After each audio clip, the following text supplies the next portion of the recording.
Shalom, apa kabar teman-teman? Sekarang kita sampai pada seri Unlock the Bible 23G. Kita masih akan melanjutkan membicarakan mengenai The Two Trees in the Garden Part 2. Pada bagian kedua kali ini dalam mempelajari pohon kehidupan dan pohon pengetahuan yang baik dan yang jahat, kita akan belajar mengenai the commands of a king atau titah dan perintah-perintah seorang raja yang menjadi suatu hukum di dalam kerajaannya. Sama seperti seorang raja, semua titah dan firman-Nya menjadi satu hukum yang berkekuatan tetap dan mutlak, maka Allah kita ketika Dia mengeluarkan firman-Nya, firman itu menjadi satu hukum. Dan hukumnya ini ditulis di dalam suatu konstitusi yang kita sebut dengan Alkitab kita. Jadi kalau kita mau masuk di dalam kerajaannya, maka kita harus belajar aturan-aturan yang ditetapkan Tuhan yang sudah ditulisnya di dalam Alkitab kita. Pada episode kali ini kita akan mempelajari sampai pada kejadian 4, yaitu kisah Kain dan Habel. Dalam video sebelumnya kita sudah belajar bahwa penciptaan alam semesta adalah kisah mengenai Tuhan yang membuat tempat kediaman atau home bagi manusia. Dia memperluas kerajaan surga yang adalah kerajaan yang terdiri dari roh. Dia memperluas kerajaannya ke dalam dimensi yang lebih rendah. Tuhan itu disebut dengan Yahweh Sebaot. Artinya Tuhan atau penguasa dari bait surgawi atau penguasa semua makhluk roh. Dia adalah penguasa bala tentara surga. Jadi surga itu merupakan satu sistem kerajaan yang mempunyai hukum, peraturan-peraturan, dan juga mempunyai hierarki otoritas di dalamnya. Makanya ketika iblis jatuh dan dia mendirikan kerajaannya sendiri yang disebut dengan kerajaan kegelapan, di dalam kerajaan iblis ini juga mempunyai hierarki otoritas kepemimpinan di dalamnya. Di dalam Kejadian 1 ayat 26, ketika Allah berfirman, Dia menjadikan kita dalam tanda petik Allah-Allah dan tuan-tuan kecil atas seluruh alam semesta ciptaannya, maka berfirmanlah Allah, baiklah kita menjadikan manusia menurut gambar atau selem dan rupa atau demut kita, supaya mereka berkuasa atas ikan-ikan di laut dan burung-burung di udara, dan atas ternak dan atas seluruh bumi dan atas segala binatang melata yang merayap di bumi. Dalam video yang sebelumnya, kalau Anda cari mengenai penciptaan Adam, saya menjelaskan dengan detail apa artinya menjadi selem dan demut daripada Allah kita. Di dalam Mazmur 115 ayat 16 dikatakan, langit itu langit kepunyaan Yahweh atau Tuhan. Ha-shamayim, shamayim. Dan bumi itu atau Haaretz telah diberikannya kepada anak-anak manusia. Jadi manusia diberikan mandat oleh Allah untuk mengepalai seluruh ciptaannya. Ya, jadi untuk menjadi raja-raja dan imam di bumi. Taman di sebelah timur di Eden ini merupakan portal pertemuan antara surga dan bumi atau antara dimensi roh dan dimensi fisik. Tempat pertemuan ini tidak boleh di sembarang tempat, harus di tempat yang ditentukan oleh Tuhan. Ketika manusia mendirikan Menara Babel di Kejadian 11, nanti kalau kita sampai pada Kejadian 11 ketika kita belajar mengenai Sigurat di Tanah Sinear ini, Sigurat ini merupakan upaya manusia untuk mengembalikan lagi Taman Eden yang hilang tadi. Mereka berusaha memanggil dewa-dewa atau roh-roh teritorial itu turun dengan cara membunuh, menyembelih korban-korban binatang ataupun korban-korban manusia di Menara Babel. Dan ini Tuhan tidak berkenan karena Tuhan sudah menentukan tempat di mana Dia akan melakukan pertemuan dengan manusia. Maka Tuhan memberikan perintah kepada Musa untuk membuat miskan. Miskan itu artinya tempat kediaman atau tempat tinggal. Jadi di dalam pembuatan tabernakel Musa dan bait suci yang dibuat Salomo di Yerusalem, ini merupakan usaha manusia untuk membuat tempat kediaman bagi Allah. Dan miskan ini disebut sebagai mini kosmik alam semesta.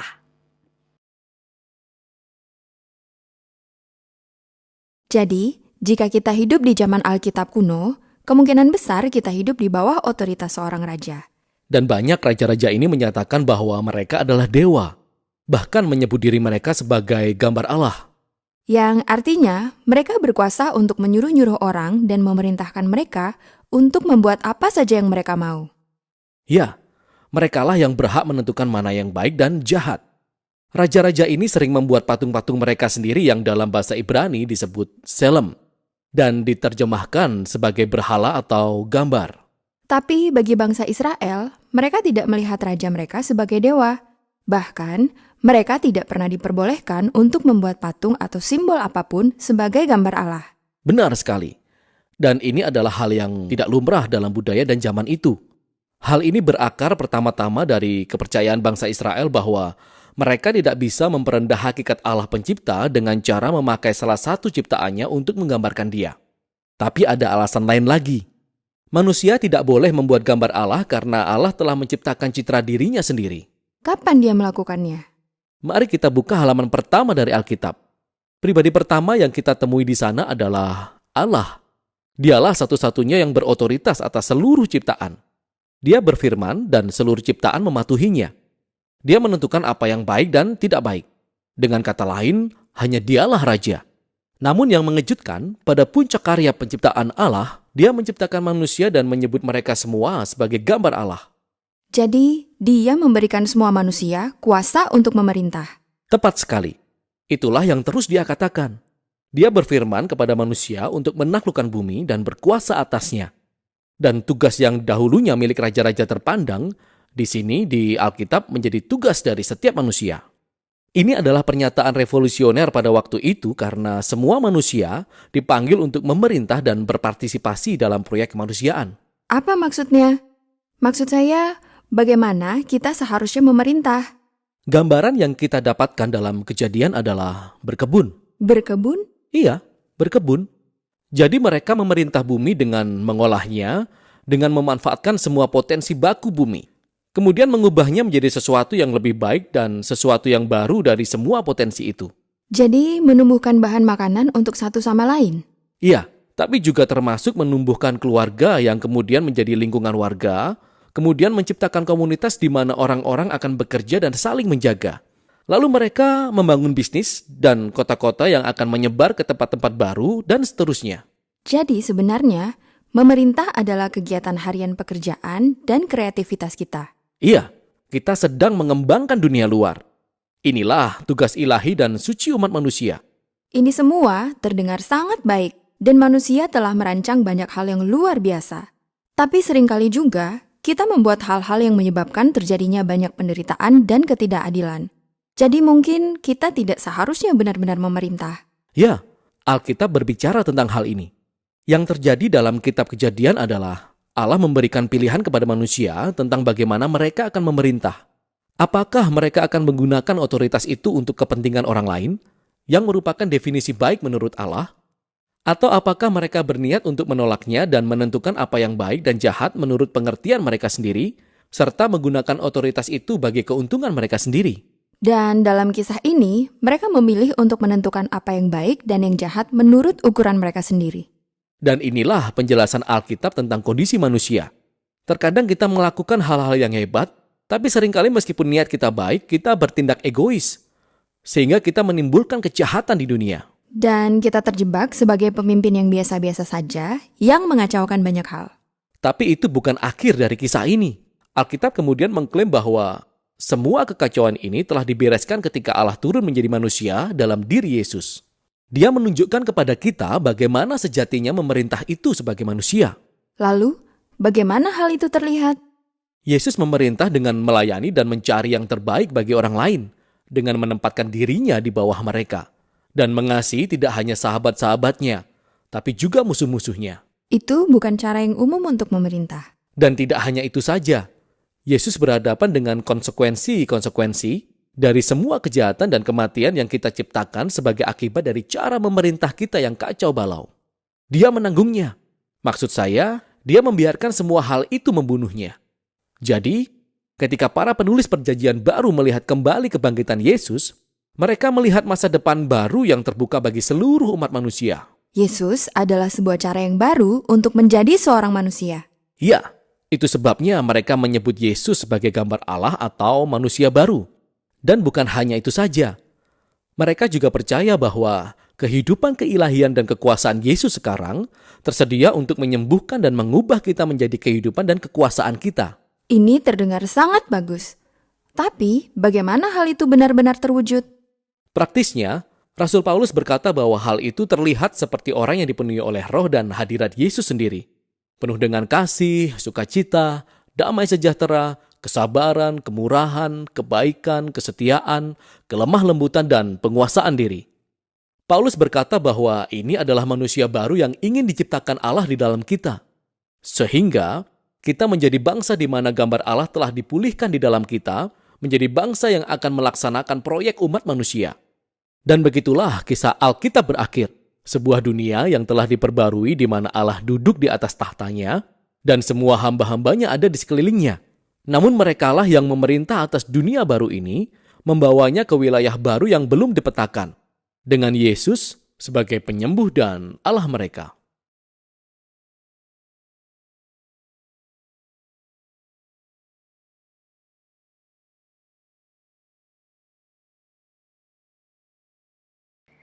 Satu Korintus 10 ayat 26 dikatakan karena bumi serta segala isinya adalah milik Tuhan. Jadi manusia diberikan dominion atau kekuasaan sebagai raja dan imam atas bumi yang merupakan milik Allah yang harus dikelola dan dipelihara. Jadi kita ini anak-anak raja, teman-teman. Ini adalah status kita, gambar diri kita. Nah, ada banyak orang kita kehilangan citra atau gambar diri ini sehingga kita tidak tahu lagi tujuan hidup kita, teman-teman. Ya, jadi ada banyak dari kita yang tidak tahu mengapa kita diciptakan. Nah, ada banyak orang juga mempunyai tujuan hidup yang salah. Karena citra diri yang hilang ini. Ya, ada yang terlalu merendahkan dirinya, ya, bahwa kita ini adalah sekedar hamba, budak yang hanya taat, ya, sehingga kita tidak usah lagi mengatur urusan-urusan duniawi, ya, tujuannya hanya surga dan rohani, ya, atau ada yang bersemedi di kamar gitu ya, mencari pencerahan ya. Nah, itu bukanlah gambar diri kita atau citra diri kita. Tuhan memerintahkan kita untuk keluar kepada dunia, untuk memerintah dan masuk ke semua sistem dunia, teman-teman.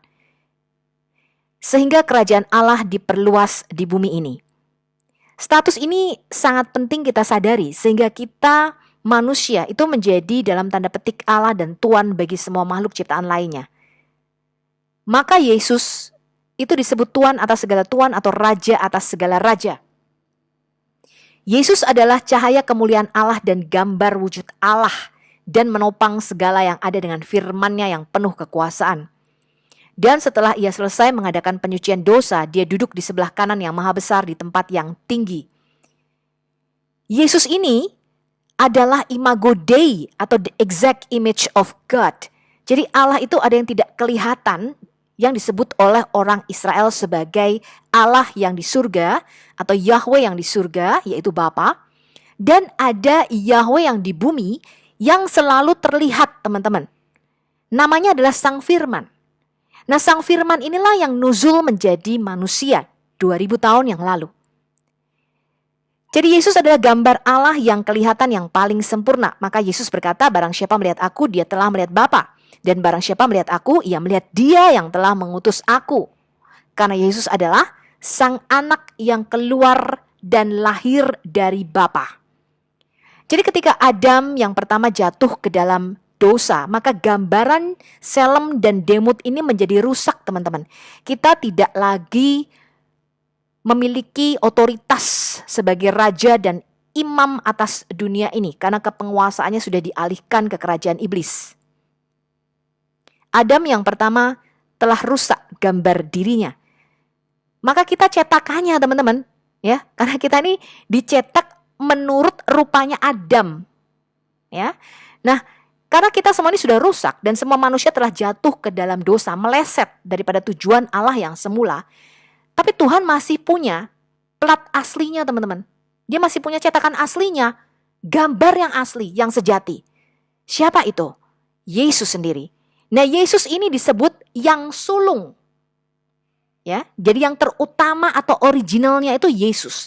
Maka Rasul Paulus di dalam seluruh suratnya mengatakan, aku berlari-lari untuk mencapai pengenalan akan siapa anak Allah itu, dan kita ini terus-menerus dibaharui sehingga menjadi serupa dengan gambar anaknya.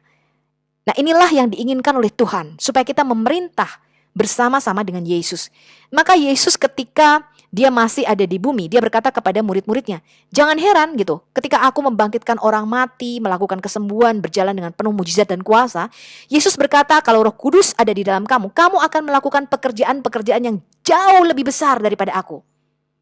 Ya, karena Yesus itu kepala, dia yang sulung, dia harus tinggal di surga sampai pemulihan segala sesuatu. Dan yang ada di bumi ini adalah tubuhnya, teman-teman.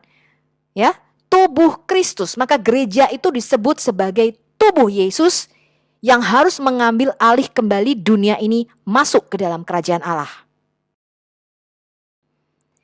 Nah, ada banyak Kristen maupun Muslim yang tidak bisa membedakan yang namanya jabatan imam dan nabi, teman-teman.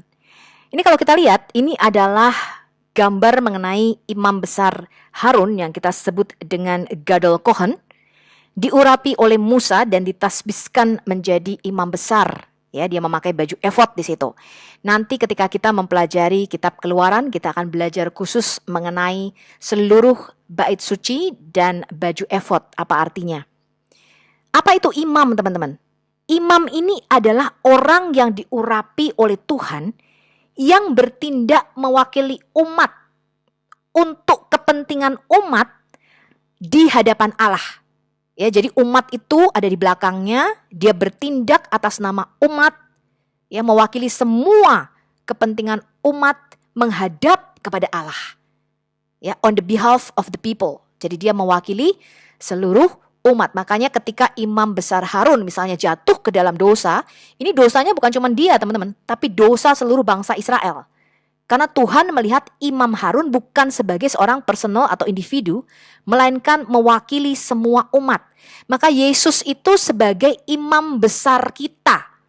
Ya. Jadi ketika Allah melihat kita, dia tidak melihat kita secara individu atau personal. Dia melihat Yesus yang ada di dalam diri kita. Karena itu kalau kita tidak memiliki seorang imam besar, ya cilaka, teman-teman. Ya, karena imam besar itu harus kudus. Ya, Yesus disebut imam besar kita. Jadi di dalam Yesus kita memperoleh semua pengampunan dosa karena Allah itu hanya melihat Yesusnya, bukan kitanya yang dia lihat, ya. Nah, lalu apa bedanya dengan nabi? Jabatan nabi ini adalah orang yang diurapi Tuhan yang bertindak mewakili Allah untuk kepentingan Allah. Ya, di depan semua umatnya. Jadi nabi ini bertindak atas nama Allah. Dia disebut juga penyambung lidah atau juru bicara Allah. Yesus itu disebut nabinya Allah karena dia merupakan penyambung lidah atau juru bicara Allah. Di mana Allah sebagai raja tidak pernah berbicara langsung dengan semua ciptaannya. Nah, imam itu harus diambil dari antara umat manusia yang turut merasakan penderitaan umatnya. Makanya Tuhan itu mengangkat Harun sebagai imam besar, bukan Musa. Kenapa? Karena Musa selama 40 tahun dia melarikan diri, teman-teman, ke Midian. Dia tidak turut merasakan penderitaan bangsa Israel di Mesir. Harun dan Miriam yang ada bersama dengan bangsa Israel. Karena itulah seorang imam itu harus diambil dari antara tengah-tengah mereka. Makanya Yesus itu mempunyai dua nature. Dia ilahi sekaligus insani, teman-teman. Kalau dia bukanlah manusia sepenuhnya, maka dia tidak bisa menjadi imam besar kita. Karena seorang imam besar itu harus turut merasakan penderitaan kita. Makanya Yesus ketika dia menjadi seorang manusia, dia turut merasakan penderitaan kita. Dikatakan dia bukanlah imam yang tidak pernah merasakan penderitaan kita. Dia tahu bagaimana menderitanya manusia. Karena itu dia secara legal berhak mewakili seluruh umat manusia di hadapan Allah. Dan karena dia adalah Allah itu sendiri, sebagai sang firman, dia adalah juru bicara atau nabi Allah yang sejati. Yesus adalah nabi Allah yang sejati. Nah, sekarang kita mau menyingkapkan satu rahasia bagaimana sistem kerajaan surga itu bekerja. Di dalam Keluaran 7 ayat 1 dikatakan, berfirmanlah Yahweh kepada Musa, lihat, aku mengangkat engkau sebagai Allah atau Elohim bagi Firaun, dan Harun abangmu akan menjadi nabimu. Kemudian di Keluaran 4 ayat 15 sampai 17, maka engkau harus berbicara kepadanya, maksudnya Harun, dan menaruh perkataan itu ke dalam mulutnya. Aku akan menyertai lidahmu dan lidahnya dan mengajarkan kepada kamu apa yang harus kamu lakukan. Ia, Harun, harus berbicara bagimu kepada bangsa itu. Dengan demikian, ia akan menjadi penyambung lidahmu dan engkau akan menjadi seperti Allah atau Elohim baginya. Dan bawalah tongkat ini di tanganmu yang harus kau pakai untuk membuat tanda-tanda mujizat. Di dalam 2 ayat ini, Tuhan menyingkapkan satu rahasia kerajaan surga. Kalau Anda lihat, raja-raja zaman dulu, seperti Firaun misalnya, dia tidak pernah berbicara langsung kepada bawahannya, teman-teman. Dia mempunyai satu orang kepercayaan yang disebut tangan kanannya, yang menjadi juru bicara raja. Begitu juga dengan bawahannya ataupun rakyat jelata, teman-teman.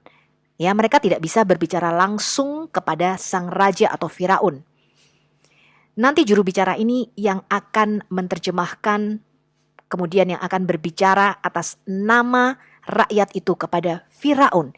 Jadi kita melihat ada satu mediator di sini yang disebut juru bicara raja. Nah, di dalam sistem kerajaan surga, demikian juga dengan Allah yang merupakan raja alam semesta. Sebagai raja, dia berkomunikasi dengan seluruh ciptaannya melalui sang firman yang disebut sebagai nabinya atau nabi Allah itu sendiri.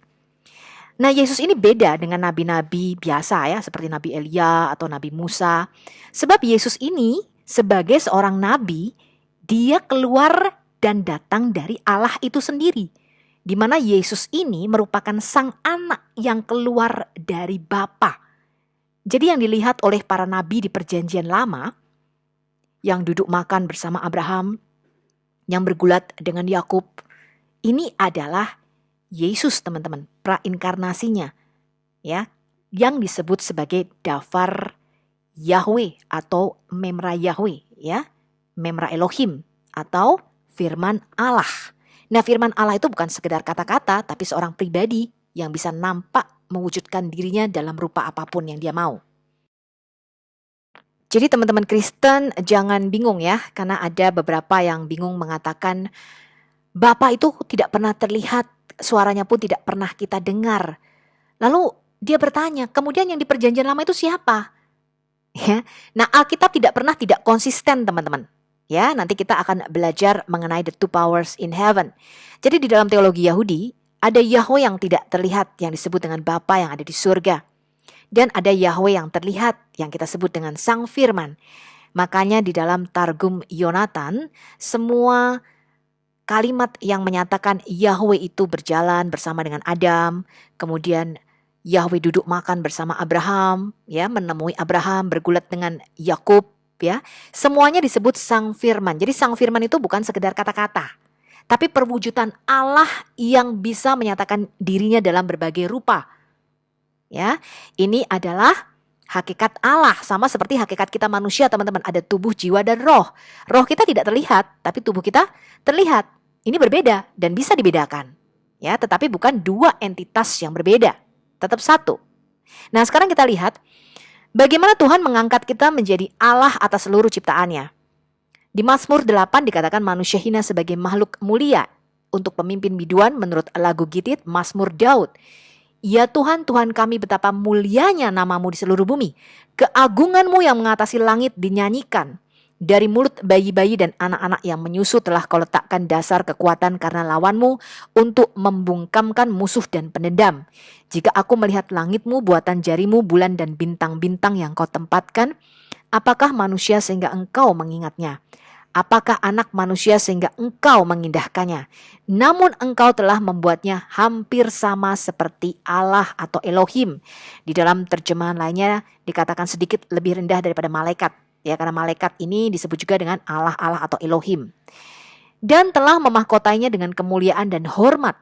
Engkau membuat dia berkuasa atas buatan tanganmu. Segala-galanya telah kau letakkan di bawah kakinya. Kambing, domba, dan lembu sapi sekalian, juga binatang-binatang di padang, burung-burung di udara, dan ikan-ikan di laut, dan apa yang melintasi arus lautan. Ya Tuhan, Tuhan kami, betapa mulianya namamu di seluruh bumi.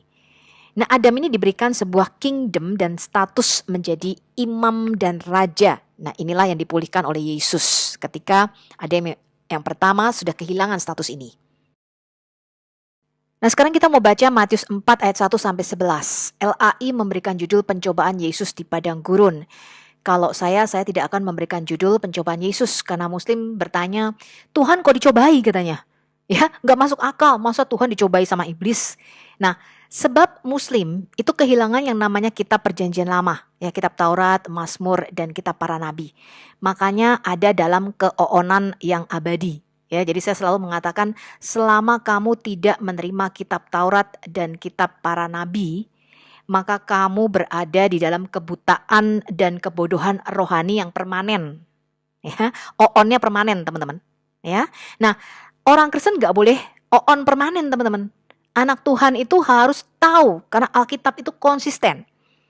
Yesus sebagai Sang Firman itu nuzul menjadi manusia yang sejati. Yesus itu merupakan antitesis daripada Adam. Makanya Yesus itu dinamakan Adam yang terakhir. Manusia yang sejati yang merupakan gambar Allah itu sendiri. Ya, jadi ketika Yesus datang ke dalam dunia, Yesus itu mengambil kembali semua yang sudah dihilangkan oleh Adam yang pertama. Jadi Matius 4, ini kalau saya memberikan judul, namanya peperangan rohani Yesus sebagai Adam terakhir. Kenapa? Karena Adam yang pertama itu kalah di dalam peperangan rohaninya.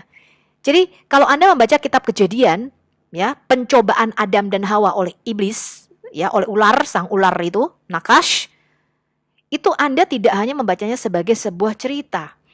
Karena di dalam alam roh, peperangan tingkat tinggi itu adalah dengan menggunakan firman. Ya, karena firman itu merupakan satu hukum, jadi peperangannya legal. Kalau kita kalah, ya, secara hukum, ya, di dalam firman, maka Anda akan kehilangan semuanya, teman-teman.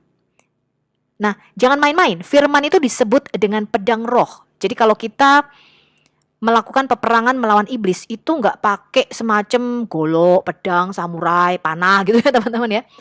Tapi senjata-senjata rohani, bukan senjata-senjata yang karnal atau duniawi. Senjata yang paling hebat itu adalah pedang roh, yaitu firman Allah. Nah, Adam itu melakukan peperangan di Taman di Eden dan Adam itu kalah. Nah, sekarang kita lihat apa saja yang dimenangkan dan diambil kembali oleh Yesus di dalam Matius 4 ini. Maka Yesus dibawa oleh roh ke padang gurun untuk dicobai iblis. Jadi setelah Yesus puasa 40 hari 40 malam dia lapar ya. Dan setelah berpuasa 40 hari dan 40 malam akhirnya laparlah Yesus. Lalu datanglah si pencoba itu. Ini sama nih seperti di Kejadian 3. Diam-diam dia datang. Ya, di Kejadian 3 dalam bentuk Nakash, ular. Ya, makanya ada film kalau Anda melihat The Passion of Christ ya, itu sama datangnya juga dalam bentuk ular, teman-teman, ya. Lalu berkata kepada Yesus, jika engkau anak Allah, perintahkanlah supaya batu-batu ini menjadi roti. Tapi Yesus menjawab, ada tertulis, manusia hidup bukan dari roti saja, tetapi dari setiap firman yang keluar dari mulut Allah. 1-0. Ya, iblis kalah di sini. Kemudian, iblis membawanya ke kota suci dan menempatkan dia di bubungan bait Allah lalu berkata kepadanya, jika engkau anak Allah, jatuhkanlah dirimu ke bawah sebab ada tertulis, mengenai engkau ia akan memerintahkan malaikat-malaikatnya dan mereka akan menatang engkau di atas tangannya supaya kakimu jangan terantuk kepada batu. Jadi iblis mengatakan kamu gak bakal mati deh kalau loncat dari sini. Ya, loncat dari gedung yang tinggi ini gak bakal mati. Karena Tuhan akan memerintahkan malaikat-malaikatnya. Ada firman tertulis begitu katanya. Lalu apa kata Yesus, teman-teman? Yesus berkata, ada pula tertulis, janganlah engkau mencobai Tuhan Allahmu. Ya, karena Tuhan menetapkan satu hukum alam, teman-teman, hukum gravitasi namanya. Ya, hukum gravitasi ini tidak melihat kamu anak siapa, kaya, miskin, tua, muda. Ya, kalau kamu menjatuhkan diri dari atas, pasti mati, hancur, turunnya pasti ke bawah. Ya, karena Tuhan sudah menetapkan satu hukum. Ya, kemudian 2-0 iblis kalah. Ya, dan iblis membawanya ke atas gunung yang tinggi. Kemudian iblis itu memperlihatkan kepada Yesus semua kerajaan dunia dengan segala kemegahannya dan berkata kepadanya, semua itu akan kuberikan kepadamu jika engkau sujud menyembah kepadaku. Ya, jadi kerajaan dunia ini ada di bawah tangan kekuasaan iblis atau kerajaan kegelapan. Jadi ketika Adam jatuh ke dalam dosa, dia menyerahkan dominion atau kekuasaannya ini kepada iblis. Dan iblis menawarkan kepada Yesus, ya, kalau kamu sujud menyembah aku akan berikan ini kepadamu. Jadi anaknya iblis. Enak aja orang Yesus anak Allah, masa mau jadi anak iblis, ya enggak? Nah, maka berkatalah Yesus kepadanya, enyahlah iblis, sebab ada tertulis, engkau harus menyembah Tuhan Allahmu saja dan hanya kepada Dia sajalah engkau berbakti. 3-0 teman-teman. Ya, lalu iblis meninggalkan dia dan lihatlah malaikat-malaikat datang melayani Yesus. Jadi peperangan Adam dan Hawa melawan iblis di Kejadian 3 ini kalah teman-teman, ya, 0-3. Dimenangkan oleh si iblis. Akhirnya dikutuklah iblis, ya. Nah, Yesus ini merupakan antitesis daripada Adam yang pertama dan dia memenangkan peperangan melawan iblis ini, ya. Kisahnya ada di Matius 4. Hawa itu dicobai dengan memakan buah pohon pengetahuan yang baik dan yang jahat. Jadi pencobaan pertama adalah dengan makanan. Hawa melihat buah pohon itu baik untuk dimakan dan sedap kelihatannya. Lagi pula pohon itu menarik hati karena memberi pengertian. Ya, dilihat-lihat, aduh kayaknya lapar juga nih. Nah, ini rakus teman-teman, karena Tuhan mengatakan, aku memberikan kepadamu banyak makanan. Pohon lainnya kan masih ada, ya kan? Ada pepaya, apel, jeruk, duren. Saya nggak tahu tuh, ada duren nggak tuh di Taman di Eden, ya? Nah, yang pasti ada banyak pohon-pohon lainnya yang bisa menjadikan sumber makanan. Tapi karena bujukan rayuan dari iblis, dikatakan, nggak apa-apa, ini buahnya bagus loh, cantik, menarik. Ya, kamu makan aja dari sini. Ya, dan Hawa makan dari buah pohon pengetahuan yang baik dan yang jahat itu. Dan diberikan kepada suaminya Adam. Nah, Adam ini termasuk ikatan suami takut istri. Ya, jadi ketika dikasih sama Hawa, ya manggut-manggut aja dia. Ya udah, aku makan juga deh katanya, ya. Nah, makanan ini bicara sumber hidup kita. Ketika Adam jatuh ke dalam dosa, bukan hanya makanan jasmani saja, tapi juga makanan rohani telah hilang. Ya, jadi taman di Eden itu mempunyai simbol-simbol rohani. Ya, kemudian apa yang dimenangkan oleh Yesus di Matius 4 tadi? Iblis mencoba Yesus, dia lapar nih padahal. Lapar, 40 hari 40 malam teman-teman, gimana gak teler? Ya, saya pernah 3 hari 3 malam berpuasa, teler teman-teman. Ya, itu bisa jadi gelap gitu, kayaknya mau pingsan-pingsan. Yesus dicoba untuk mengubah batu menjadi roti. Wah, jadi bakpao. Ya, pohon kehidupan dan Adam yang pertama, ini merupakan bayangan atau gambaran dari Yesus sang manusia sejati. Yesus menolak keinginan dagingnya dan memilih firman Allah. Ya, jadi walaupun lapar, Yesus tidak seperti Adam dan Hawa. Kulihat-lihat kayaknya bakpaunya enak juga nih katanya. Ya, Yesus mengatakan apa? Manusia hidup bukan hanya dari lechem atau dari roti saja, tetapi dari setiap firman yang keluar dari mulut Allah katanya. Yesus mematahkan kutuk di Kejadian 3 ayat 19. Tuhan berkata, dengan berpeluh engkau akan mencari lechemmu atau rotimu. Ya, sampai engkau kembali menjadi tanah, karena dari situlah engkau diambil, sebab engkau debu dan engkau akan kembali menjadi debu. Dan Yesus bukan hanya menolak firman-Nya iblis, tapi Yesus menjadi makanan rohani kita. Makanya Yesus berkata, dagingku adalah benar-benar makanan dan darahku adalah benar-benar minuman. Dan kalau kamu tidak minum dan makan dagingku dan minum darahku, kamu tidak mempunyai hidup yang kekal di dalam dirimu. Jadi Yesus menjadi sumber hidup kekal kita. Dia menjadi lechem kita. Ya, lechem atau roti kehidupan kita. Nah, yang kedua teman-teman, Hawa jatuh ke dalam mencobai Tuhan. Hawa tidak percaya firman Tuhan bahwa dia akan mati jika makan buah pohon pengetahuan yang baik dan yang jahat. Tapi dia lebih menuruti firman-Nya iblis. Ya, ular nakas itu berkata kepada perempuan itu, sekali-kali kamu tidak akan mati. Tetapi Allah mengetahui bahwa pada waktu kamu memakannya, matamu akan terbuka dan kamu akan menjadi seperti Allah, tahu tentang yang baik dan yang jahat. Dan kemudian di Matius 4, apa yang diambil alih oleh Yesus? Iblis mengatakan kepada Yesus, kamu gak akan mati, gak? Loncat dari sini. Allah itu akan mengirimkan malaikatnya untuk menatangmu. Ya, tapi Yesus menang atas peperangan ini sebab dia lebih percaya kepada firman dan hukumnya Allah. Ya, Yesus percaya pada hukum gravitasi. Ya, sebagai manusia Yesus pasti mati tubuhnya jika menjatuhkan diri dari hubungan bait Allah, karena itu bukan firman Allah untuk loncat, ya, kecuali Allah suruh kamu loncat, ya. Kemudian Yesus berkata, jangan engkau mencobai Tuhan Allahmu. Ya, jadi Yesus menang 2-0. Ya, Hawa ini mencobai Tuhan. Ya, dia tidak benar-benar percaya dengan firman Tuhan bahwa Tuhan berkata kamu pasti mati. Ya. Nah, yang ketiga, Adam dan Hawa itu mau berkuasa sama seperti Allah di surga dan tidak mau tunduk pada pemerintahan surgawi. Nah, Yesus itu merendahkan dirinya dan tidak sujud kepada kerajaan iblis. Ya, jadi Yesus tidak silau kepada kerajaan duniawi, ingin menjadi sama berkuasa, tapi dia merendahkan dirinya. Yang dikatakan walaupun dalam rupa Allah dia merendahkan dirinya, ya, dan taat sampai mati, bahkan mati di kayu salib. Jadi Yesus adalah raja sejati dan Adam yang terakhir. Jadi dengan peperangan di padang gurun ini, dia memenangkan kembali apa yang sudah dihilangkan oleh Adam, teman-teman. Jadi sama seperti Adam yang pertama diberikan otoritas atau kuasa, dominion atas bumi dan seluruh makhluk ciptaan Tuhan yang ada di bumi, maka Yesus diberikan juga otoritas dan kuasa. Tapi bukan hanya di bumi. Kuasa Yesus ada di surga dan di bumi. Kenapa, teman-teman? Karena Yesus bukan hanya sekedar manusia. Dia adalah ilahi atau Allah itu sendiri. Sehingga Yesus berkata segala kuasa di bumi dan di surga telah diberikan kepadaku. Jadi sekarang manusia ilahi Yesus Kristus ini menjadi penguasa atas surga dan bumi. Kemudian Adam yang pertama dicobai dan kemudian jatuh. Tapi Yesus dicobai oleh iblis yang tadi sudah kita baca dan dia lolos dari tesnya. Ya, karena dia adalah Adam yang terakhir, yaitu manusia yang sempurna. Kemudian Adam ini menyebabkan seluruh umat manusia terinfeksi oleh dosa di dalam darahnya. Dan karena kita adalah sperma atau benih daripada Adam, maka kita juga mewarisi darah daripada Adam. Ya, karena bayi itu mendapatkan darah dari bapaknya.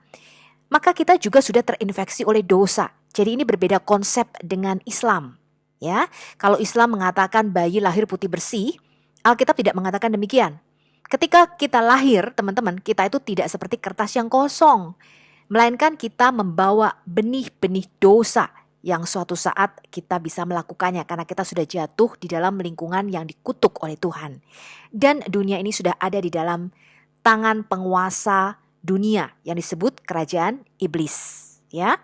Kemudian Adam yang terakhir yaitu Yesus ini memberikan kita penebusan oleh kuasa darahnya. Makanya Yesus mengatakan kamu harus lahir kembali. Kenapa? Karena kelahiran yang pertama kita hanya akan mendapatkan darah daripada Adam yang diwariskan karena dosa. Tetapi kelahiran yang kedua di dalam Yesus, maka roh kita akan dilahirkan dan dibaharui. Oleh darah Yesus kita disucikan kembali. Ya. Kemudian Adam yang pertama itu tidak taat kepada Tuhan sehingga menyebabkan seluruh umat manusia mengalami kematian akibat dosa. Yesus taat kepada Tuhan dan menghasilkan kehidupan sehingga di dalam Yesus kita mempunyai hidup yang kekal. Kemudian Adam itu juga menyerahkan semua otoritas kepemilikan dunia ini kepada setan, iblis itu ya. Tapi Yesus mengambil kembali otoritas kerajaan-kerajaan ini dari tangan iblis atau tangan setan. Rasul Paulus di dalam 1 Korintus 15 ayat 45 mengatakan seperti ada tertulis, manusia pertama, Adam yang pertama, bapa leluhur kita, ini menjadi makhluk yang hidup. Tetapi Yesus, Adam yang terakhir, ini menjadi roh yang menghidupkan. A life-giving spirit. Artinya Yesus ini menjadi roh yang memberi kehidupan melalui kematian dan kebangkitannya. Artinya Yesus menjadi pohon kehidupan kita. Ya, karena Yesus sudah menang atas dosa dan maut dengan kebangkitannya. Yesus mengatakan dia adalah roti hidup atau lechem itu sendiri. Dia adalah pohon kehidupan yang mana kita harus makan dari buah pohon kehidupan ini. Supaya kita mempunyai hidup yang kekal.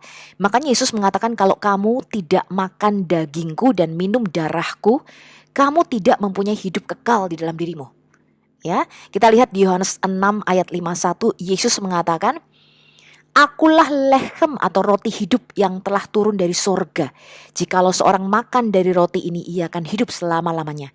Dan roti yang kuberikan itu ialah dagingku yang akan kuberikan untuk hidup dunia.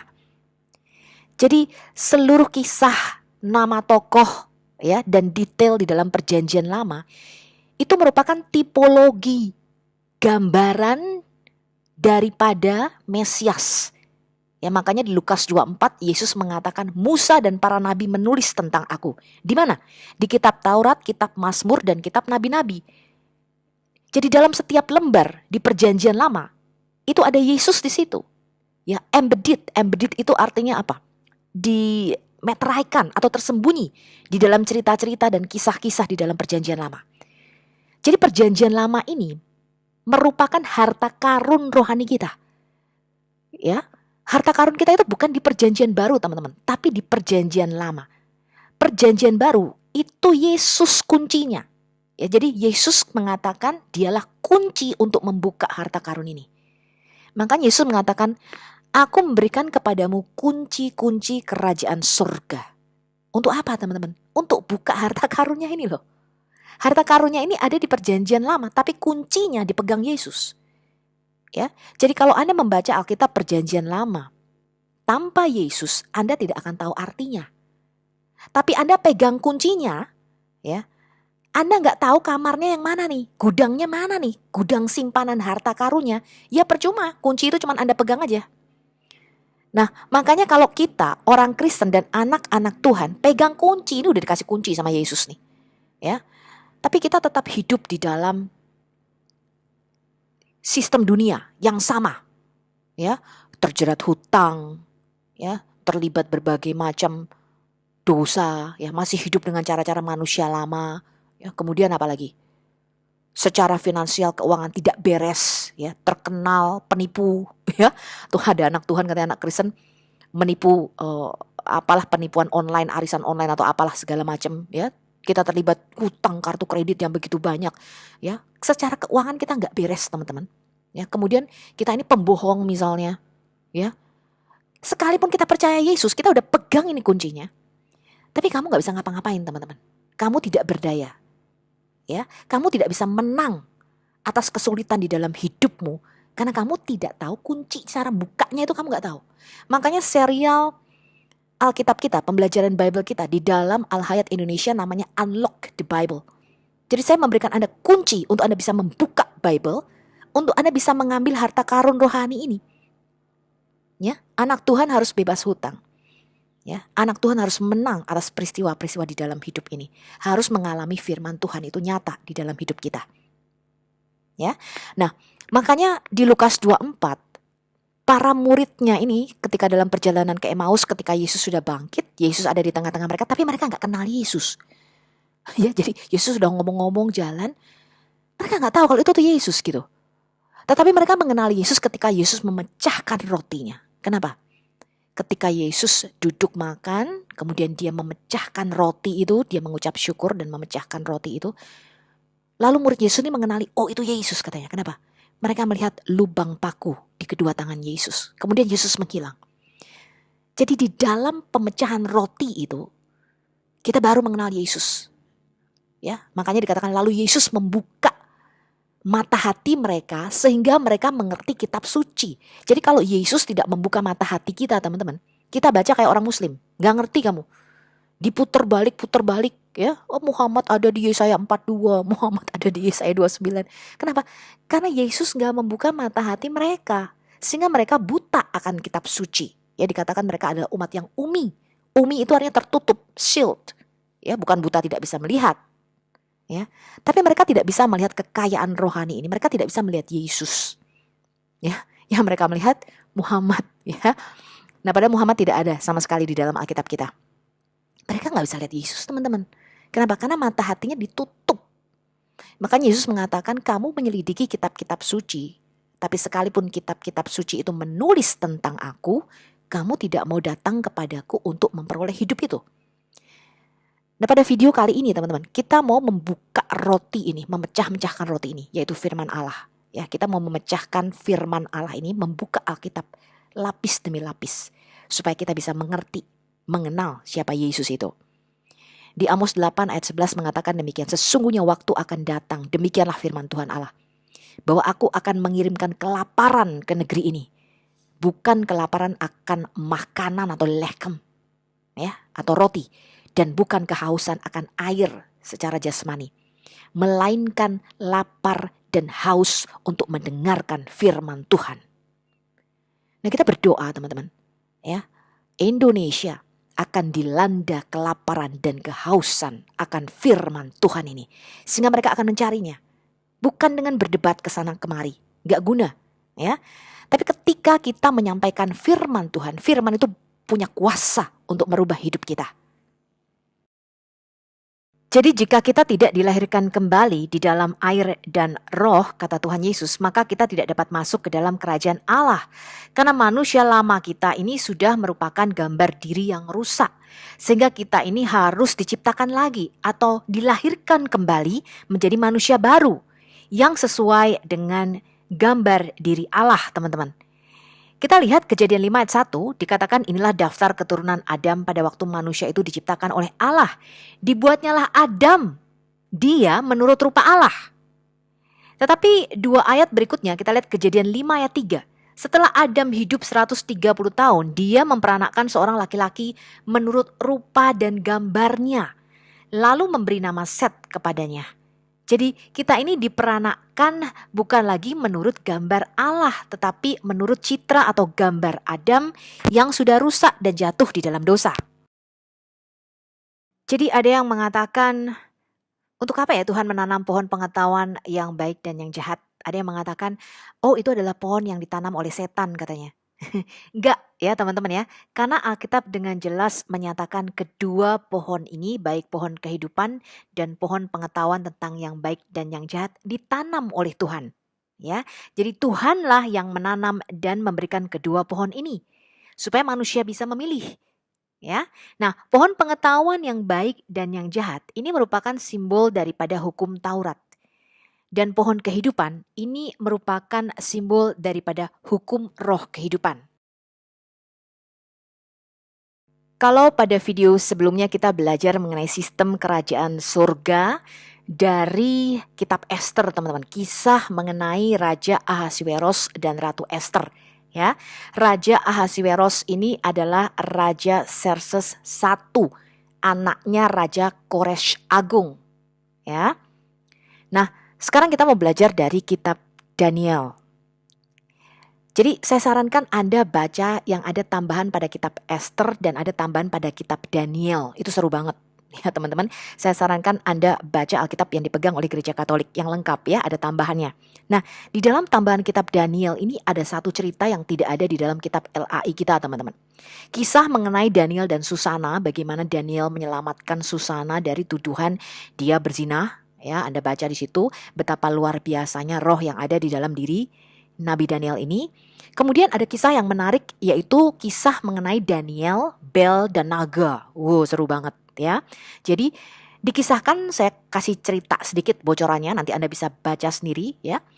Jadi pada zaman Raja Kores Agung pada waktu itu, Raja Kores ini mengatakan kepada Daniel begini, kenapa sih kamu tidak menyembah dewa Bel, ya dewa Baal, ya, dan kamu menyembah Allah yang lain katanya gitu. Kemudian Daniel mengatakan kepada Raja Kores demikian.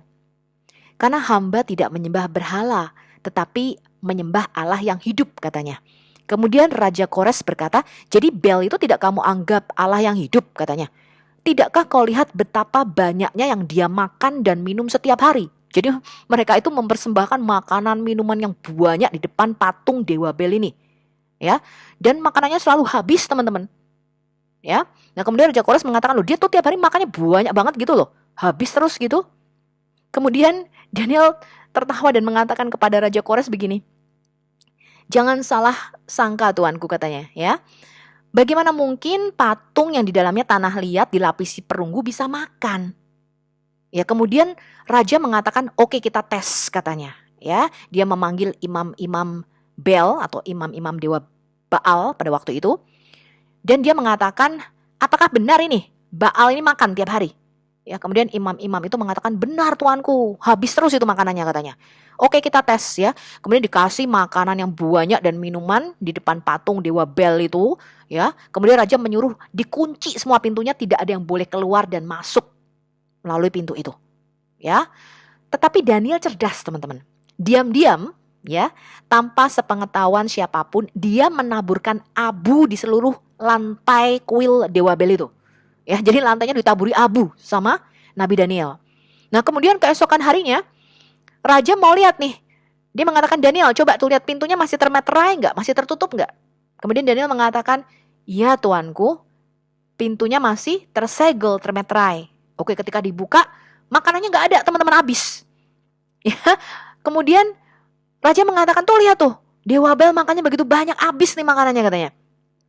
Ya, tapi kemudian Nabi Daniel mengatakan, lihat jejak-jejak lantai, ya, jejak-jejak di lantai itu jejak-jejak kaki siapa katanya. Ya, kemudian raja melihat itu dan menyuruh menyelidik, ini jejak kaki siapa nih, ya. Ternyata ada jejak laki-laki, perempuan, dan anak-anak.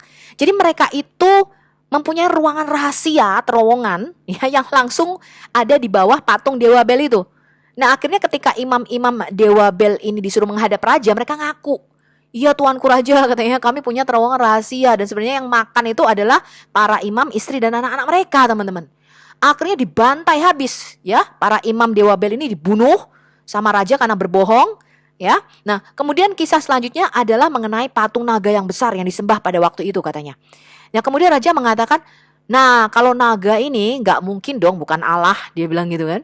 Kemudian Daniel mengatakan, oke, kita tes aja. Kemudian boleh nggak aku ambil gala-gala dan ter untuk memberi makan naga ini katanya.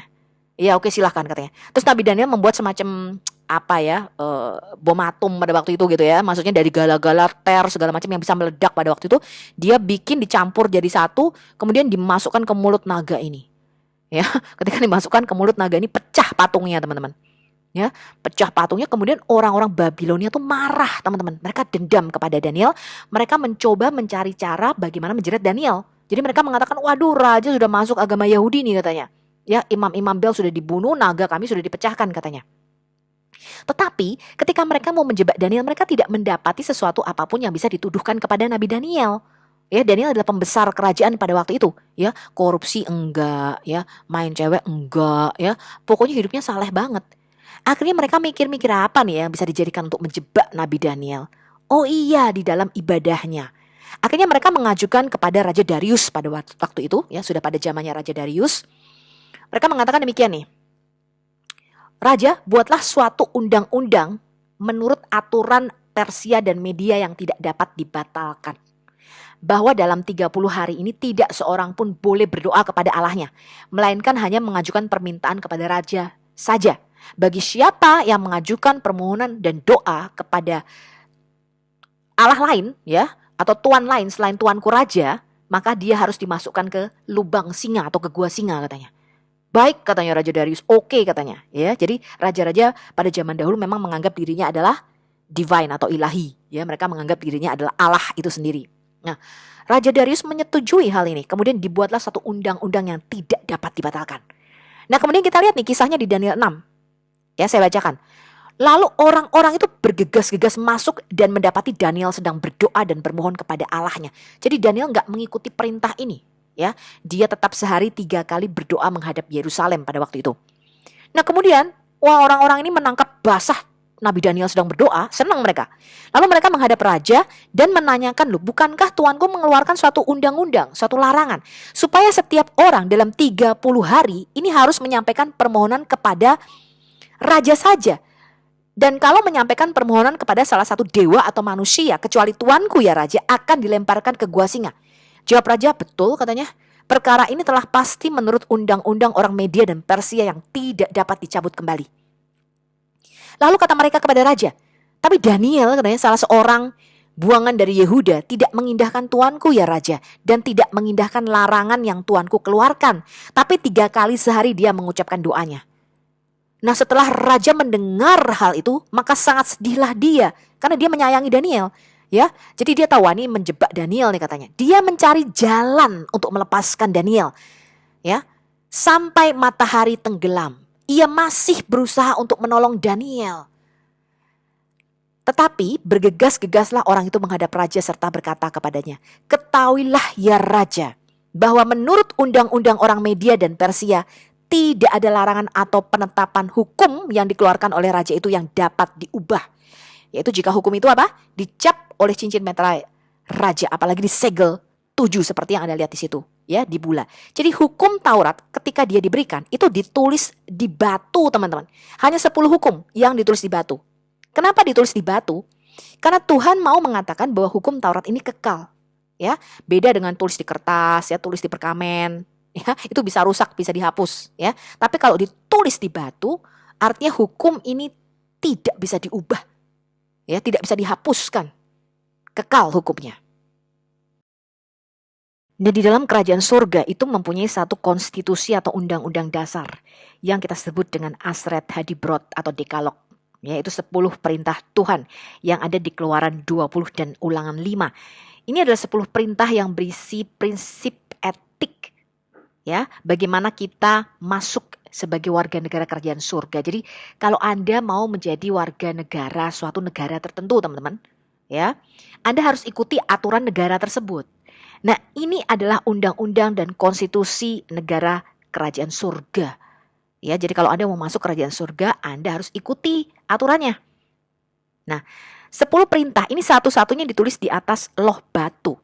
Artinya kekal dan tidak berubah. Perintah lainnya tidak ditulis di atas batu karena mengatur misalnya hidup bermasyarakat pada waktu itu, ya, dan sebagainya. Tetapi hanya 10 perintah Allah inilah yang kita sebut dengan Taurat Tuhan yang tidak bisa diubah, kekal. Yesuslah yang menuliskan dan memberikan hukum Taurat ini, teman-teman. Nah, sekarang kita lihat dulu Kisah Rasul 7 ayat 38.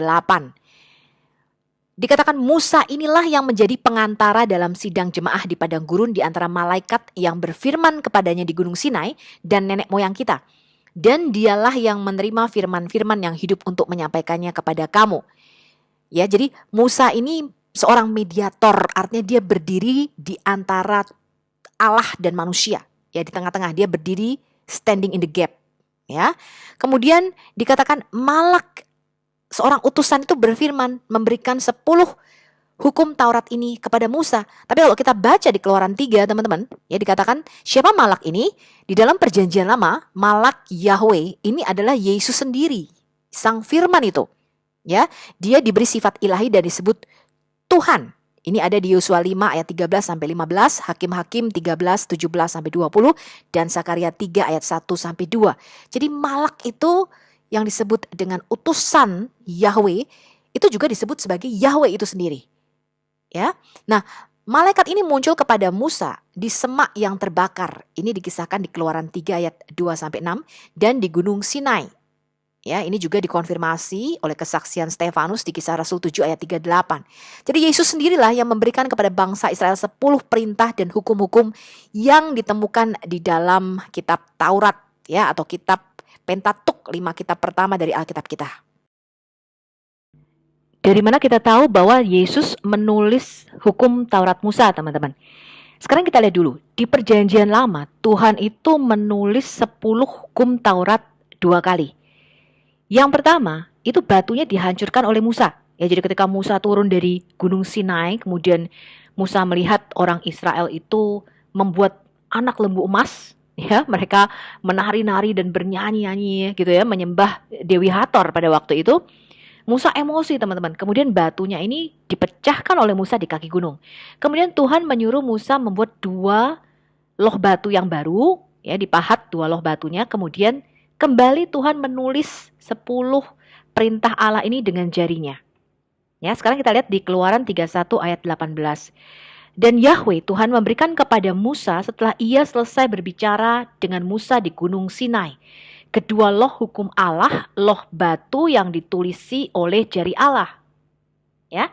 Nah, sekarang kita membaca di dalam Yohanes 8 ayat 1 sampai 11. Ini yang terkenal yang kita sebut dengan the pericope of adultery. Ya, wanita yang kedapatan berzinah. Di dalam kisah ini, Yesus itu 2 kali membungkuk ke tanah dan menulis dengan jarinya di atas lantai batu di bait suci, bukan di pasir atau tanah liat. Ya, jadi Yesus pada waktu itu ada di bait suci Yerusalem sedang mengajar. Ya, kemudian orang Farisi dan ahli-ahli Taurat ini ingin mencoba Yesus. Ya, mereka ingin tahu apakah Yesus membatalkan hukum Musa. Ya, mereka menyeret seorang wanita yang kedapatan berzina dan mereka mengatakan, guru, wanita ini ketangkep basah nih berzina. Dan menurut hukum Musa dia harus dirajam sampai mati. Tetapi apa katamu? Ya, kemudian Yesus membungkuk dan menulis dengan jarinya di atas lantai batu itu. Kemudian Yesus berdiri dan mengatakan, siapa yang tidak mempunyai dosa, silahkan melempar batu pertama. Ya, kemudian Yesus membungkuk untuk kedua kalinya dan menulis lagi di atas batu itu. Ya, dan mereka mulai dari yang tua mulai pergi. Jadi semakin tua semakin banyak dosanya, ya. Nah, jadi 2 kali Yesus menulis di atas lantai batu di bait suci itu. Ini adalah clue atau petunjuk, ya, suatu hint yang diberikan oleh Yesus. Seakan-akan Yesus mau mengatakan demikian, teman-teman. Kamu ingin berdebat denganku tentang hukum Taurat. Akulah yang menulis dan memberikan hukum Taurat itu. Ya, dan Yesus menulis 2 kali dengan jarinya di atas lantai batu itu. Ya, jadi Yesus memberikan hukum yang baru. Hukum yang kedua adalah hukum kasih karunia yang Tuhan berjanji tidak lagi ditulis di atas loh-loh batu, melainkan di dalam loh-loh hati manusia. Jadi hukum Taurat itu dimasukkan di dalam hati kita. Kemudian Ibrani 9 ayat 1 mengatakan bahwa 10 hukum Taurat Musa ini disebut sebagai hukum yang pertama yang memimpin kepada kematian. Tapi Yesus memberikan hukum yang baru, ya, bahwa kita ini harus dibenarkan dulu, baru kita bisa tidak berbuat dosa lagi. Makanya Yesus mengatakan, mana orang yang akan menghukummu? Ya, wanita ini berkata, tidak ada lagi Tuhan. Dan Yesus mengatakan, aku juga tidak akan menghukummu. Pergilah dan jangan berbuat dosa lagi. Ini adalah yang namanya the gift of righteousness. Jadi dibenarkan dulu, baru kita di-empower, diberikan kuasa untuk tidak melakukan dosa lagi. Ini berbeda dengan hukum Taurat, teman-teman. Jadi hukum Taurat itu baik ya, teman-teman, dan sempurna. Ya, dikatakan Tauratnya itu sempurna. Nah, karena itu kita harus melakukan Taurat Tuhan dengan sempurna. Tapi masalahnya adalah tidak seorang pun dapat melakukan Taurat Tuhan dengan sempurna. Sehingga tidak ada dari kita yang dapat diselamatkan karena melakukan hukum Taurat. Karena Yakobus 2 mengatakan kalau kamu melanggar satu, artinya kamu melanggar semua hukum Taurat. Jadi satu aja dilanggar, kita bersalah terhadap seluruh hukum Taurat itu. Makanya dikatakan tidak seorang pun dapat dibenarkan karena melakukan hukum Taurat. Sebab Taurat Tuhan itu sempurna, teman-teman. Ya, nah, untuk dapat memahami dengan lebih baik bahwa pohon kehidupan merupakan simbol daripada Yesus itu sendiri dan pohon tentang pengetahuan yang baik dan yang jahat merupakan simbol daripada hukum Taurat, kita harus melihat seluruh surat-surat Rasul Paulus. Ya, tidak ada yang lebih baik yang dapat menafsirkan hal ini kecuali Rasul Paulus karena dia merupakan ahli Taurat. Nah, tapi hati-hati ya dalam kita membaca surat-surat Rasul Paulus. Nah, ini yang umat muslim sering tidak perhatikan ya. Karena umat muslim ini ada dalam kebutaan dan kebodohan rohani sebab mereka tidak menerima kitab Taurat Musa, kitab Zabur dan kitab para nabi. Ya, makanya ketika membaca surat-surat Rasul Paulus jadi blunderisasi, ya, bingung sendiri teman-teman ya. Karena Paulus ini pinter, ibarat jenius. Ya, beda dengan suratnya Rasul Petrus. Nah, kita lihat peringatan Rasul Petrus di 2 Petrus 3 ayat 15 sampai 18. Rasul Petrus mengatakan demikian, anggaplah kesabaran Tuhan kita ini sebagai kesempatan bagimu untuk beroleh selamat. Seperti juga Paulus, saudara kita yang kekasih, telah menulis kepadamu menurut hikmat yang dikaruniakan kepadanya. Jadi Rasul Petrus sebagai kepala jemaat, ya, soko guru jemaat dan kepala para rasul pada waktu itu menguatkan kerasulan Paulus. Ya, dikatakan hal itu dibuatnya dalam semua suratnya apabila dia berbicara tentang perkara-perkara ini. Perhatikan ini. Di dalam surat-suratnya, ya, surat-surat Rasul Paulus itu ada hal-hal yang sukar dipahami. Ya, karena dia tuh ahli Taurat, ya. Muridnya Rabban Gamaliel, ya, bayangkan profesor guru besar Taurat pada waktu itu. Ya. Dan murid yang paling pandai, teman-teman. Ya, jadi lihat ini. Rasul Petrus mengatakan di dalam surat-surat Rasul Paulus itu ada hal-hal yang sukar dipahami. Sehingga orang-orang yang tidak memahaminya, ya, ini saya baca sebagai orang-orang yang EQ-nya nggak nyampe, ya, yang kagak nyambung alias oon abadi, ya, dan yang tidak teguh imannya, itu memutarbalikkannya menjadi kebiasaan mereka sendiri. Dan ini yang dilakukan oleh Muslim. Ya, kalau Anda lihat semua polemikus dan argumen Muslim, itu kalimat Rasul Paulus mereka tuh nggak ngerti, teman-teman. Ya, bahasa metafora tuh nggak bisa nangkep konteksnya apa, itu nggak bisa nangkep. Kenapa? Karena berada di dalam keoonan yang abadi. Sehingga mereka menuduh Rasul Paulus lah yang menciptakan kekristenan. Sebab ya tadi buta rohani ini teman-teman. Ya, sama seperti yang juga mereka buat dengan tulisan-tulisan lainnya. Ya, jadi Injil yang palsu, Injil Filipus, Maria Magdalena itu malah diangkat sama mereka. Injil Barnabas diagung-agungkan. Ini kan kebalik teman-teman. Ya, kenapa Muslim bisa melakukan itu teman-teman? Yaitu karena berada di dalam keoonan yang abadi. Ya, jadi mereka memutarbalikkan tulisan-tulisan ini menjadi satu habit, satu kebiasaan untuk kebinasaan mereka sendiri. Tetapi kamu, saudara-saudaraku yang kekasih, kamu telah mengetahui hal ini sebelumnya. Karena itu waspadalah supaya kamu jangan terseret ke dalam kesesatan orang-orang yang tak mengenal hukum. Ya, ini bukan mengenal hukum, mengenal Taurat. Ya, jadi jangan kita terseret sebab Muslim ini nggak tahu Taurat, teman-teman. Nggak ada Taurat di dalam Quran. Ya, dan jangan kehilangan peganganmu yang teguh. Tetapi bertumbuhlah dalam kasih karunia dan dalam pengenalan akan Tuhan dan Juru Selamat kita Yesus Kristus. Baginya kemuliaan sekarang dan sampai selama-lamanya.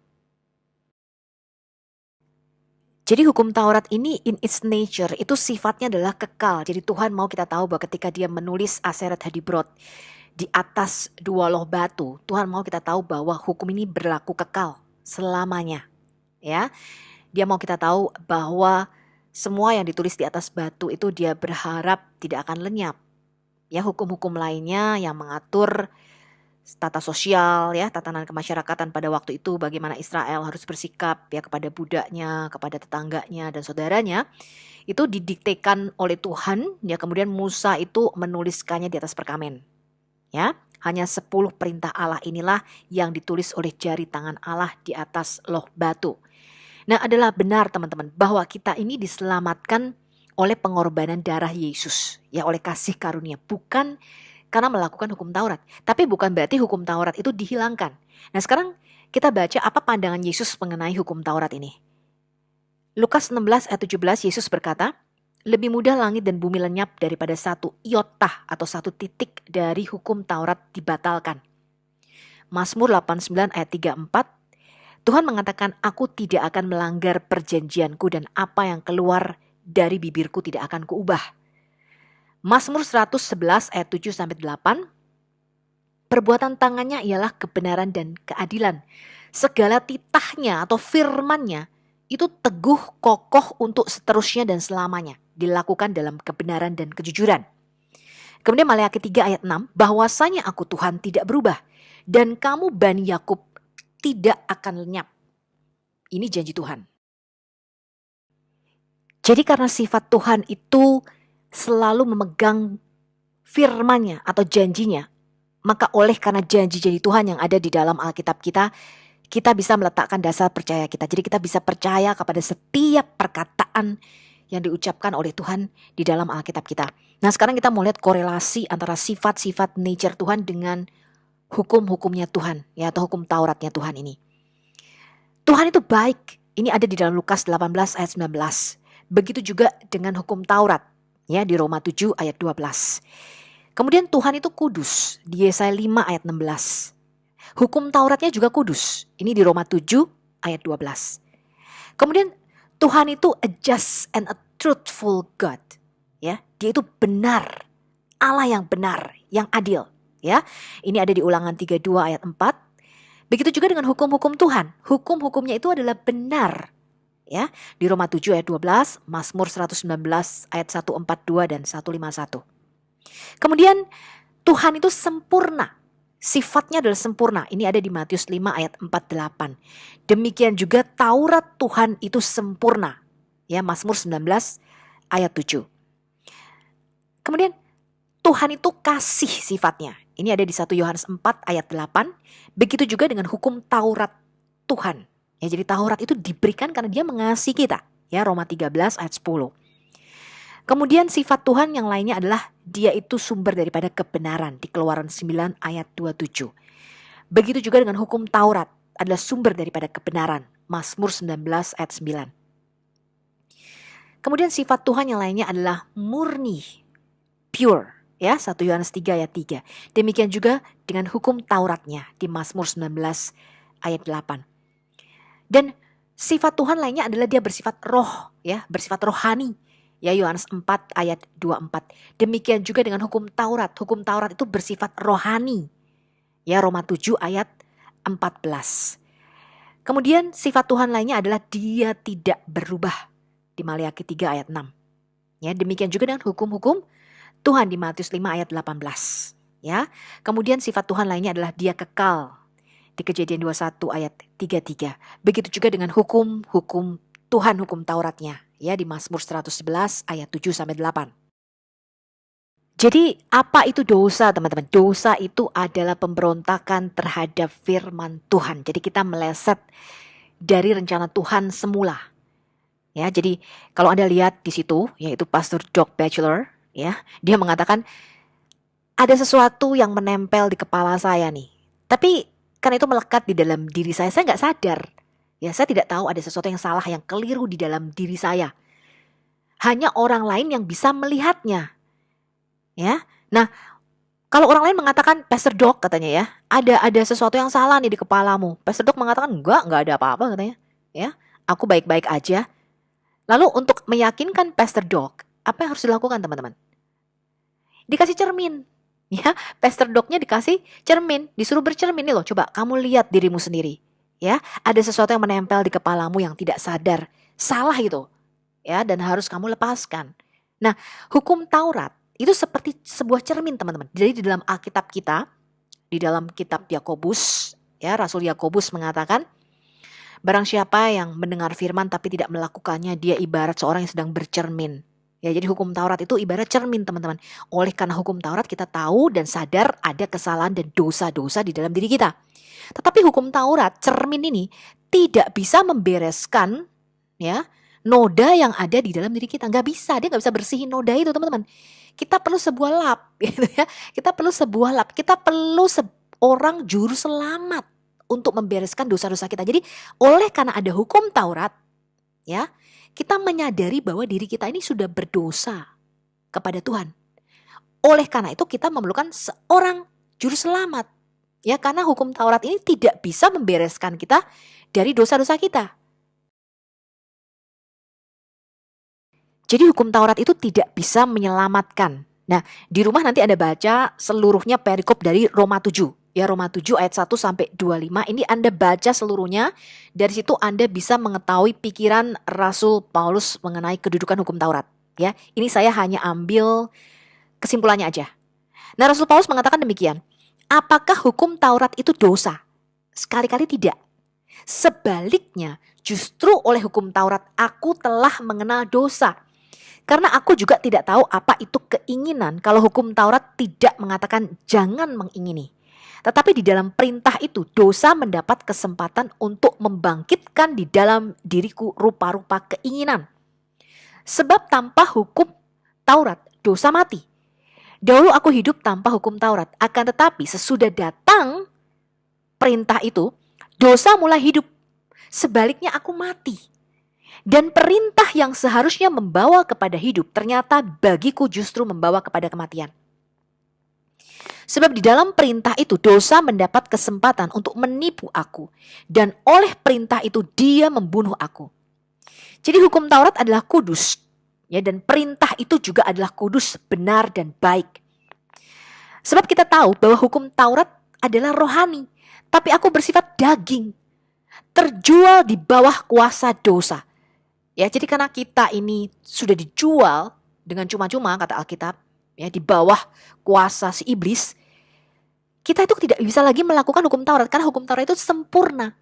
Nah, sedangkan kita tidak bisa melakukan hukum Taurat dengan sempurna, teman-teman. Ya, karena Rasul Yakobus di dalam Yakobus 2 menyatakan kalau kamu melanggar satu saja hukum Taurat, gitu ya, kamu melanggar seluruh hukum Taurat. Nah, ini kan repot. Makanya dikatakan tidak satupun manusia bisa melakukan hukum Taurat. Ya, enggak satupun dari kita dengan sempurna bisa melakukan hukum Taurat ini.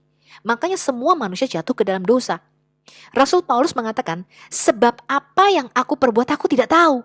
Karena bukan apa yang aku kehendaki yang aku perbuat, tetapi apa yang aku benci, itulah yang justru aku perbuat. Ya, jadi Rasul Paulus mengatakan, di dalam hatiku aku menyukai akan firman-firman Allah. Tetapi aku tidak mampu melakukannya karena dagingku ini sudah jatuh ke dalam dosa. Jadi justru aku ini ketika aku mau melakukan firman Tuhan, yang keluar justru yang jahat. Ya makanya Rasul Paulus dia mengatakan, dulu aku giat untuk membela Allah. Dia pikir dia melakukan ketaatan kepada Allahnya. Ternyata dia justru menjadi seorang penganiaya dan seorang pembunuh, teman-teman. Ya, dan di 1 Korintus 15 ayat 56 Rasul Paulus menulis demikian. Sengat maut ialah dosa dan kuasa dosa ialah hukum Taurat. Sengat itu artinya kuasa. Ya, tadinya di taman di Eden, kematian itu sudah diperkenalkan Tuhan kepada Adam. Ya, Tuhan mengatakan pada hari kamu memakannya, aku pastikan kamu pasti mati. Ya, tetapi kematian itu tidak punya sengat, gak punya kuasa selama Adam tidak jatuh ke dalam dosa. Begitu Adam jatuh ke dalam dosa, maka maut itu dipasang sengatnya sama Tuhan. Ya, diberikan kuasa sama Tuhan. Ya, diberikan istilahnya legalitas sama Tuhan. Oke, barang siapa berbuat dosa, kamu boleh menyengatnya sampai mati. Ya. Nah, akhirnya kita semua jatuh dalam dosa, teman-teman. Dan tidak satu pun dari kita terluput daripada maut. Ya, tandanya orang berdosa adalah apa? Dia mati. Makanya Yesus satu-satunya yang tidak berdosa. Kenapa? Dia bisa mengalahkan kematian itu. Ya, makanya di atas kayu salib, ketika Yesus menyerukan Eloi, Eloi, lama sabachthani, Allahku, Allahku, mengapa engkau meninggalkan aku? Ya, seakan-akan Allah Bapa itu memalingkan mukanya dari Yesus dan meninggalkan tubuh kemanusiaan Yesus. Kenapa? Karena pada waktu Yesus di atas kayu salib, segala kutuk dan dosa manusia itu ditimpakan, dijatuhkan di dalam tubuh Yesus. Sebab kalau Yesus tidak dibuat menjadi dosa pada waktu itu, dia gak bisa mati, teman-teman. Ya, ingat, hanya orang yang berdosa yang bisa mati. Kalau pada waktu Yesus di kayu salib, semua dosa manusia tidak ditimpakan kepada Yesus, dia gak mati-mati, teman-teman. Ya, makanya Rasul Paulus mengatakan segala kutuk dan dosa itu ditimpakan di atas Yesus. Dia yang tidak berdosa dibuat menjadi dosa oleh karena kita. Ya, sehingga Yesus dapat mati pada waktu itu. Kalau dia tidak berdosa, dia gak bisa turun ke dalam dunia orang mati. Nah, sekarang kita mau melihat konsep imam di dalam Alkitab kita lebih dalam lagi. Ini akan menjawab kenapa anak Allah itu harus jadi anak manusia. Jadi kebanyakan Muslim mengatakan, kan Tuhan itu maha pengampun katanya. Ya, maha pemurah lagi maha pengampun. Kalau kita minta ampun akan dosa kita, maka Tuhan pasti mengampuni. Oh, tidak semudah itu, Ferguson. Ya, bahkan di dalam konsep Islam sendiri, kalian tidak tahu berapa banyak amal yang harus ditumpuk ya untuk bisa mengatasi dan membayar semua dosa-dosa kalian. Makanya di dalam Islam itu ada prinsip yang namanya wakaf. Sampai mati pun ya, Muslim masih tetap harus bayar harga dosanya. Ya, karena mereka tidak tahu timbangan apa nanti yang akan dipakai. Ya, timbangan neraca yang mana nanti yang akan dipakai di hari penghakiman itu. Mereka tidak tahu apakah amalnya dan perbuatan baiknya akan melebihi dosanya. Nah, konsep ini tidak ada di dalam Alkitab kita. Karena Yakobus 2 mengatakan kalau kamu berdosa, bersalah terhadap satu saja perintah hukum Taurat, maka kamu bersalah terhadap seluruh hukum Taurat itu. Nah, karena hukum Taurat itu sempurna, kudus, baik dan benar, sedangkan kita ini sudah bercacat, teman-teman. Kira-kira ada yang mampu nggak melakukan hukum Taurat itu dengan sempurna, kudus dan benar? Tidak ada. Makanya tidak ada seorang pun yang dapat diselamatkan karena melakukan hukum Taurat. Nah, sedangkan konsep dosa di dalam Alkitab adalah hutang. Kalau ditanya sama Muslim, hutang apa kita sama Tuhan? Jawabannya adalah hutang darah atau hutang nyawa kita sama Tuhan. Ya, makanya salah satu hukum yang ditetapkan oleh Tuhan adalah nyawa ganti nyawa. Ya, darah ganti darah. Ya, ini adalah hukum yang ditetapkan oleh Tuhan. Makanya kita tidak bisa ditebus dengan emas, perak, permata, ya, dengan amal baik, dengan puasa. Ya, puasa itu bukan menebus dosa ya, tapi untuk merendahkan diri kita, untuk kita bisa mengerti kehendak Allah. Ya, kemudian dengan apa? Sumbang sana, sumbang sini, gak bisa, teman-teman. Kesalehan kita itu seperti kain kotor di hadapan Tuhan. Kamu harus bayar. Lah permasalahannya, dana yang untuk membayar ini harus kudus. Darah untuk membayar dosa kita, ini harus darah orang yang tidak punya hutang atau tidak punya dosa. Nah, sedangkan seluruh manusia di dunia ini sudah jatuh di dalam hutang darah oleh Tuhan. Siapa yang bisa membayar kita? Makanya celakalah kita, kata Alkitab. Karena tidak ada yang bisa menjadi penebus atau goel bagi kita. Dan nanti kalau kita belajar kitab Rut, teman-teman, terutama Rut 3 ayat 12, goel ya, atau seorang penebus, itu harus diambil dari saudara terdekat. Dari antara tengah-tengah saudaramu. Ya, makanya Musa berkata seorang nabi, dari antara saudara-saudaramu akan kubangkitkan bagimu. Nggak bisa dari yang bukan sebangsa, apalagi yang lain keluarga, teman-teman. Ya, karena prinsip goel ini harus diambil dari saudara terdekat, dari antaramu, among you, di antaramu. Ya, nanti ketika kita belajar kitab Rut, kita akan belajar mengenai goel atau kinsman redeemer ini lebih jelas lagi. Ya, nah karena itu Yesus itu harus turun ke dunia ini. Kenapa? Karena seorang penebus itu harus seorang manusia. Karena yang akan ditebus adalah manusia. Permasalahannya, tidak ada yang bisa menjadi goel bagi kita. Karena darah kita sudah tercemar oleh dosa Adam. Nah, di surga ada teman-teman yang tidak punya dosa dan bisa menjadi goel. Masalahnya adalah dia bukan seorang manusia. Karena itu Sang Firman diutus oleh Bapa untuk menjadi goel bagi saudara-saudaranya. Ya, bagi kita. Maka dikatakan dia yang dalam rupa Allah. Yesus tidak menganggap kesetaraannya dengan Allah itu sebagai milik yang harus dipertahankan. Melainkan Yesus telah mengosongkan dirinya. Artinya dia merendahkan dirinya menjadi sama seperti manusia. Dan dalam keadaannya sebagai manusia dia taat sampai mati, bahkan sampai mati di atas kayu salib. Ini prinsip, teman-teman.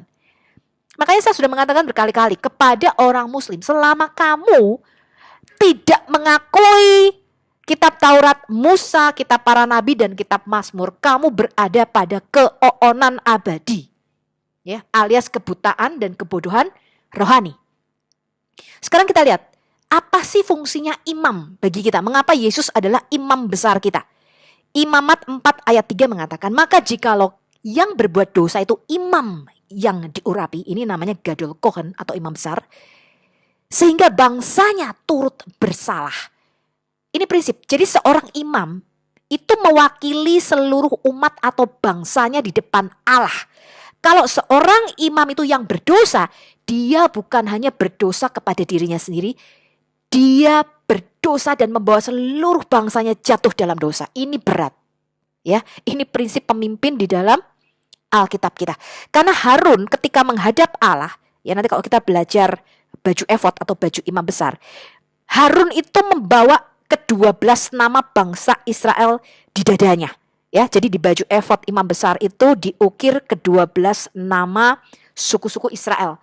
Jadi Yesus itu menjadi wakil kita di hadapan Allah. Sama seperti imam besar Harun menjadi wakil bangsa Israel di hadapan Allah.